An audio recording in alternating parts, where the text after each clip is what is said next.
ఇంట్లోనే ఉండే ఐటమ్స్ తో చాలా సింపుల్ గా ఈజీగా చాలా టేస్టీగా చికెన్ పిజ్జా ఎలా తయారు చేసుకోవాలో ఈ వీడియోలో అయితే చూసేద్దాం. సో ఇందులోకి యూజ్ చేసిన చీజ్ కూడా నేను ఓన్ గా ఇంట్లోనే ప్రిపేర్ చేస్తాను. ఆ వీడియో కూడా అప్లోడ్ చేశాను. దాని లింక్ అయితే డిస్క్రిప్షన్ లో ప్రొవైడ్ చేస్తాను, ఒకసారి చూసేయండి.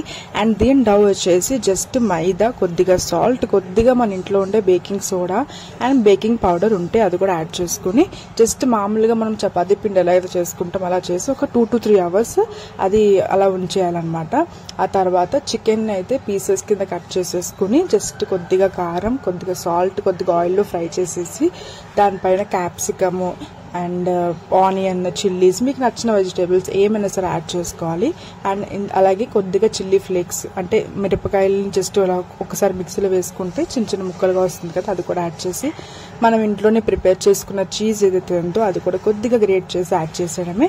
సో ఓవెన్ ఉంటే ఓవెన్లో పెట్టుకోవచ్చు, లేకపోతే ఒక ప్యాన్ మీద పెట్టేసుకోవచ్చు తవా పిజ్జా లాగా, లేకపోతే ఒక ప్యాన్ లో సాల్ట్ వేసేసి కొంచెం ప్రీహీట్ చేసి దాని లోపల ఇది పెట్టేసి బాగా పైన మూత పెట్టేసుకుని ఒక 15 to 20 minutes పెట్టుకుంటే మన పిజ్జా అనేది అబ్సల్యూట్ గా రెడీ అయిపోతుంది అనమాట. చాలా టేస్టీగా చాలా బాగుంటుంది. బయట దాంతో రెట్గా కూడా తీసిపోదు అనమాట.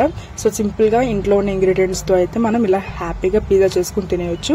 సో ఇందులో ఎటువంటి సాసెస్ కూడా మనం యాడ్ చేయలేదు. ఇలా కూడా చాలా బాగుంటుంది. ఒక దేశీ పిజ్జా లాగా చాలా టేస్టీగా ఉంటుంది అనమాట. తప్పకుండా ట్రై చేయండి.